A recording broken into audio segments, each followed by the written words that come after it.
ስማ በጩኸትና በመደንፋት የሚመጣ ነገር የለም። እሺ ኢንስፔክተር፣ እንዴት ነው ንጹህ ሰው ነፍሰ ገዳይ ያላችሁ እኔ የምረጋጋው? ሰማኛል አቶ ሲምባ፣ ምትኩን እንደገደልከው ማስረጃ አለ።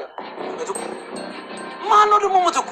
በዛ ምሽት ይኸውልህ በጩቤ ወቅት የገደልከው ምትኩ ማለት ነው። ምን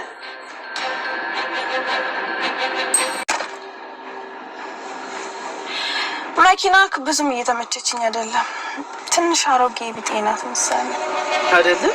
ያው ብሬ ሲገባ ስለምቀይረው አዲስ መኪና ከምከራይ ለጊዜው ትጠቅመኛለች። ነገሮች ሁላ እኮ የምትበለው ያላት ምትካናነባ ማለት ነው። ለምን ይሆናል?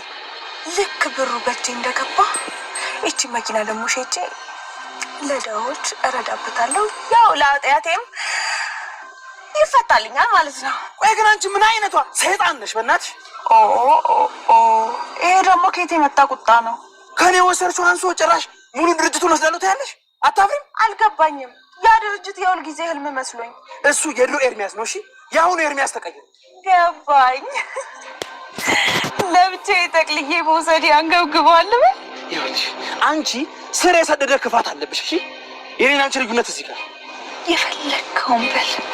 እኔ አሁን ያለሁበት ተስማምቶኛል። እባክህ አሁኑኑ ይሄንን ውሳኔሽ እንድትይው እፈልጋለሁ። እሺ ሰምተሽኛል? እባክሽ ቆይ አንተ ማን ስለሆንክ ነው የኔን ውሳኔ የምታስቀይረኝ? ለሰጪው ሊሰጥ ግድ ነው።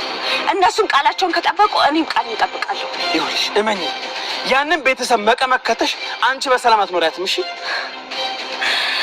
እያስፈራራኸኝ ነው። መቼም ቢሆን እውነት ተደብቆ አይቀርምና እውነት ወጣ።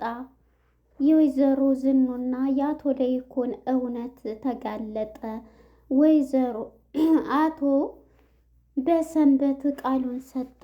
ይህንን ደግሞ የመጀመሪያውን ጨዋታና የመጀመሪያውን ሀቅ እንዲናገር ያደረገው ዳጊ ነበረ። የድምፁን ሪከርድ አስክሮ በማናገር ይህንን ለሪስፔክተር በመስጠት እሱ ግን አላቅም ስለምን እንደምታወራ የማን ነው ምትኩ የገደልኩት ብሎ ቢፋጠጥም በሽጉጥ ገለኸዋል በጩቤ ብሎ አንስቶ ሪከርዱን በሚሰማ ጊዜ አቶ በሰንበት ገደልከኝ ዳግም እያለ በጣም ተናደደ። በዚህም እንግዲህ አቶ ለይኩንም ደስ ብሏቸዋል። ከእስር ቤቱ በነፃ ሊወጡ ተወሰነ። ሰላም ጤና ይስጥልን ውድና የተከበራችሁ የቻናል የቤተሰቦች እንኳን ወደዚህ ቻናል በሰላም መጣችሁ። ኑሃሚን ክፍል 90 ተለቀቀ። ወደ ክፍል 89 ስንመለስ እንግዲህ ብዙ ነገሮች ተፈጥረዋል ማለት ነው። አሁን ላይ እንግዲህ አምራን የምትባለዋ ሴት ቤቱን በአንድ እግር እየነዳይ ገንዘብ እያለች እየጠየቀኝ ነው። አሁን ላይ በቀሏን ይዛለች ማለት ነው። ከኤርሚያስም ላይ ያለ ነገሯን ሁሉ መኪናውን ሁሉ ቀምተዋለች ማለት ነው። እሱም ከድሮ ማንነቱ ተወድቆ አሁን ላይ ግን ያለበት ሁኔታ በጣም ደስ የሚል ነው ማለት ነው። ኤርሚያስ አሁን ላይ እንግዲህ ወደ ክፍል 90 ስንመለስ ቀጥታ ይደውልና ለኑሃሚን ትደውላት ምን ሆነ ነው ስትል እንግዲህ ሁሉንም ነገር ትነግረዋለች። ስለ አምራንም ስለ ሁሉም ነገር እሷም እንግዲህ ልጁ ስለሆነች ኮኪ እሱንም ነገር ስነግረው በጣም ደስ ይለዋል። ይሄንን ያየው እንግዲህ አቶ ማን ነው ናሆም ማለት ነው። ናሆም ከመኪና ውስጥ ሆኖ ሁሉንም ነገር እያየ ነበረ። በዚህ የተነሳ ኑሃሚንና ኤርሚያስ በአንድ ቆመው በሚያወሩ ጊዜ በጣም በአንድ ሆነው እሷን እንግዲህ ልጅ መታለይ በምትለው የደስታውን ነበረ። ኮኪ ከነሱ ቤት ስለነበረች እቅፍ አደረጋት። የዚህ ጊዜ የተለወጠ መስሎ ነበረ። እንዴት ነው እንደዚህ የሚያደርገው ብሎ የዚህ ጊዜ እሱም እንግዲህ በጣም ይናደዳል ማለት ነው። አንተ ዝም ብለህ እንደመጣልህ የምትገነፍል ብላ እንግዲህ ኑሃሚንም ትታው ትሄዳለች። እሱም እያስረዳች ነበረ ስለ ኤም ጉዳይ ያለች ነበር እና የዚህ ጊዜ እሱም በጣም ቦግ ይላል እንግዲህ ከመሀል የሚናደደው ናሆም ማለት ነው ሩጦ መኪናው ውስጥ ይገባል። ኑሐሚንም ተናዳ በዚህ የተነሳ ትታው ትሄዳለች ማለት ነው። የዚህ ጊዜ እንግዲህ ኤርሚያስ ተከትሎ ሄዶ ምን ሆነህ ነው? እሷም ደግሞ በእንደዛ አይነት ነው። በእርግጥ ማቀፌ ስህተት ሊሆን ይችላል፣ ግን ደግሞ ከደስታ አንጻር ነው እንደዚህ ያልኩት እንጂ ከእሷ ጋር ያለኝን ነገር ሁሉ ጨርሰናል። እንዴት ነው እንደዚህ የምትለው? እልቅስ ነገ የምታገባትን እጮኛ ማስቀየም የለበትም፣ ሂድና ይቅርታ ጠይቃት ብሎ ሁሉንም ነገር ያስረዳዋል ማለት ነው። ኤርሚያስን በቦክስ ሊሰው ሲል የዚህ ጊዜ ኤርሚያስም ሁሉም ተርተው ኑሐሚንም ትታው ትሄዳለች ቀጥታ ማለት ነው። ሲያስረዳው እንግዲህ አንተ ይሄን መቆጣተት አሁን በዚህ ሰዓት ስለምንድን ነው የምናስበው? ስለ ኤም ነው ወይስ ስለ እኔ አብሮ መቆም ነው ብላ እንግዲህ ኑሐሚንም ይሄንን ቃል ትሰጠዋለች ማለት ነው። እንግዲህ ይሄንን ብላው ተለያይተው ይሄዳሉ። በተረጋጋ መንፈስ ኤርሚያስም ለናሆድ ይነግረዋል። ናሆም እንግዲህ ሁሉንም ሰምተዋል ማለት ነው። እንግዲህም ብሎት ቀጥታ ይሄዳሉ ወደ ቤታቸው ማለት ነው። ኑሐሚንም እንግዲህ የፈረንጅ ኳስ መስላ አብጣለች እና እቤት ግብት ስትል እናነይም አለች፣ ሁላቸውም አሉ። ሰላም ሳትል ገብታ ቁጭ ትላለች ማለት ነው። እንዴ ዛሬ ደግሞ ምን ሆነች ነው ሰላም የማትይው ሲሏትም ዝም ብላለች። እንዴ ይሄ ናሆም ነው ኤርሚያስ ነው በሚሉ ጊዜ አይደለም ናሆም በሚሉ ጊዜ አይ እሱ እንኳን ችግር የለውም እኮ ያለ ነው ስለሚወድሽ ነው እንደዚህ ነው። ስለዚህ እንደውም ትንሽ ቀን አኩረፊው ይሏታል። ማኩረፍ ጸብ እንትን ይጨምራል ፍቅር ይሏታል ማለት ነው። እናም በዚህ የተነሳ ሁሉንም ያስረዷታል። እሷም ትስቅና እንደዚህ ይባላል እንደ እያለኝ ነበር። እንግዲህ ወደ ዳግም ጋር ስንሄድ ዳግም ከአባቱ አሙቆት እንግዲህ አስክሮት የቀዳው ድምፅ ነበረ። ያንን ድምፅ እንግዲህ ለሪስፔክተሩ ሰጥቶታል። በሚያይ ጊዜ ሪስፔክተሩም ተገረመ። እንግዲህ አባቱን አሳስሮ እናቱን ለማውጣት ለዳጊ ግን ትልቅ ፈተና ነው። በኋላ ላይ ግን ተጸጸተ። እንግዲህ ድምፁን አቶ በሰንበቴ ያወራውን ቀርቶ ሲሰጠው በጣም ዳግም ይጸጸታል። በእውነት አንተ በጣም ታማኝ ነህ፣ በእርግጥ ይህንን ያደረግከው እናትህን ለማውጣት ነው አይደለ ሲለው፣ አይ ለእናቴ ጭምር ብቻ ሳይሆን ለጋሽም ጭምር ነው ይላል። ያላደረግከው ለእውነት ቁመህ እንደዚህ ላደረግከው እውነት ለመናገር በጣም ተጸጽቻለሁ። ብዙ ነገር ያደረገልኝ አባቴ ነው ቢለውም እኮ ቢሆንም እሷም እናትና ቢለው ቢሆንም ሲል ሰጥቶ ጸጽቶኛል እውነት ይለውና እንግዲህ የስልኩን ቅጂ ሪስፔክተሩ ይይዛል ማለት ነው። እናም እንግዲህ ላደረግከው ነገር አመሰግናለሁ ብሎ ተነስቶት ይሄዳል ማለት ነው። እናም እንግዲህ ወደ አምራን ጋር ስንሄድ አምራን ስልክ በመደወል ብር አነሰኝ፣ ይሄን ያክል አምጡ፣ ይሄን ያክል እያለች እያጨናነቃቻቸው ትገኛለች። እንግዲህ ኤምም በፍጹም እየሷን እንትን አልፈልግም እያለች ተናግራለች። በእሷን እንትን ተቀብዬ ተምታከም ብሞት እመርጣለሁ። ደግሞ ብሞትም ቤተሰቦቼ በጣም በእኔ ሞት እንትን ሊሉ ይችላሉ፣ ቢሆንም በእሷ እንትን አልሆንም እያለች ነበረ። እንግዲህ የቤቱን ሁሉ ንብረት ታሆኑ ጀምራለች። ይሄን ያክል እንዴ ከዛው ከምትሰጡኝ አክሲዮን ላይ ይቆረጣል። ስለዚህ 100,000 ብር እያለችው ነበር። እንዲ አሁን ለት እኮ ነው የሰጠሁሽ ቢላትም እንግዲህ የኤርሚያስንም መኪና ቀምተዋል። ያው በስምሽ አንቺ እንትን ካልሽ አዞርልሻለሁ ብሏት ነበር፣ የሚሰራበትን ሪያድ ማለት ነው። እሱንም ሰጥቷታል ኤርሚያስም።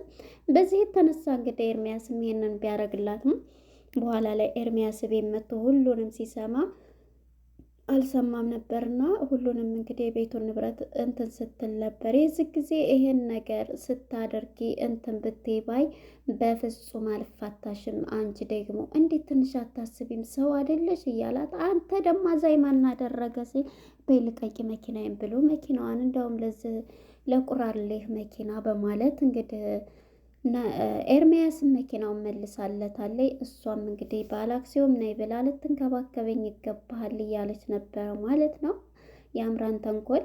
እናም እንግዲህ አሁን ላይ ያለው ነገር በጣም ከባድ ነው። እንግዲህ ኑሐሚን ማን ነው ወደ ዳግም ጋር ስንሄድ ዳግም ሁሉንም ቃል ሰጥቷልና ለእናቱም ለሁሉም ነግሯታል። እንግዲህ ዛሬ የሚወጡበት ቀን ነው፣ እውነቱ የሚወጣበት ቀን ነውና ሁሉም ነገር ያለቀበት ጊዜ ነው። በዚህ የተነሳ እንግዲህ አሁን ላይ በጣም እንትን እያሉ ነው ማለት ነው። አሁን በሰንበት ወደ ሪስፔክተሩ ቀርቦ ሪስፔክተሩ በሚጠይቀው ጊዜ ሪስፔክተሩን ቃል እየጠየቀ ነበር።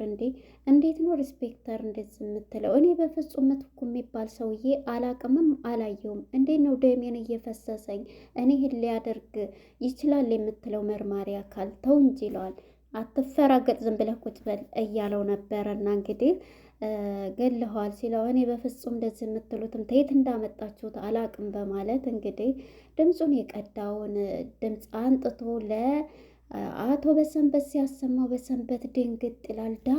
ዳግም ይልና እንግዲህ በስካሩ መንፈስ ስለነበረ ያወራያን ወሬ በጣም እንትን ይላል ማለት ነው። እንግዲህ ወደ እስር ቤት ማረሚያ ቤት ገብቷል። እሱም እንግዲህ እነዚህ ወይዘሮ ዝናሽም ይወጣሉ ማለት ነው። እናም በዚህ የተነሳ ዳግምም ተጸጽቷል። ሄዶ ሁሉንም ነገር ለኤምም ሊወጡ ነው እንደዛ አሳሰረው። ወይኔ በጣም ተጨነቁ። ምክንያቱም አባትህን አሳስረህ እናትህን ለማስወጣት ስለሆነ በእርግጥ አሁን ላይ ተጸጽቻለሁ። ምክንያቱም አባቴ ብዙ ነገር ያረገልኝ ነው። ግን ደግሞ ይህንን እውነት ነው እነሱም ይህን ያክል ጊዜ ሳያደርጉት ታስረዋል እያለ ከእውነት ጋር አባቱም ቢሆን አባቱን አሳልፎ ሰጥቷል ማለት ነው ዳግም። እናም በዚህ የተነሳ ሁሉም ደስ ብሏቸዋል። እንግዲህ ወደ አባቱ ጋር በመሄድ ናሆምም ሁሉንም ነገር ይነግረዋል። እንግዲህ ከዚህ 2 ቀን ተወጡ ይሆናል።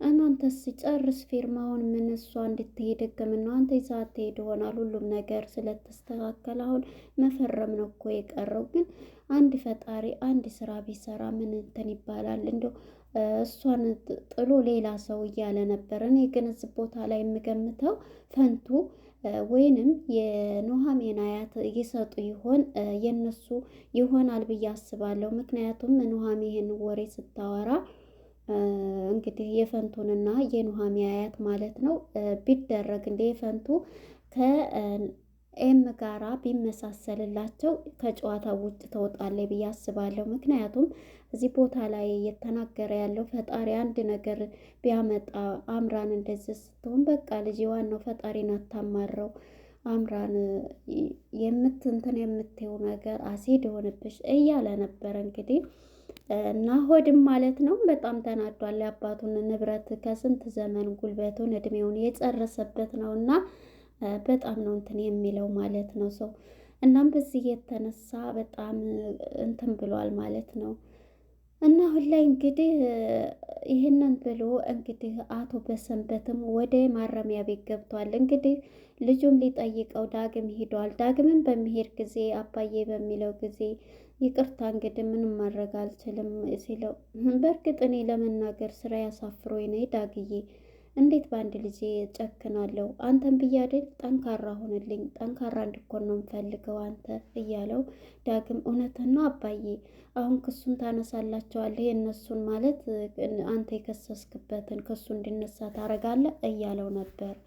ምን እያልክ ነው? እኔ እኮ እኔ ነኝ ያጠፋሁት አይደለ እያለ ነበር። እንግዲህ በሰንበት ክሱን ካነሳ ወይዘሮ ዝኑና አቶ ለይኩን ይወጣሉ ማለት ነው። ያው ስለተደበደበ በዛ ክስ እንትን ስላለ ያ ክሱ ይጠይቃቸዋል ማለት ነው። እና ዳግምም እንደዚህ እያለው ነበረ፣ ልጅ አንተም እኮ እንትን ባትል ያው ለመናገር ስራ ያሳፍሮኝ ነው ብሎ ለዳጊ ይሄን ቃል ሰጥቶታል ማለት ነው።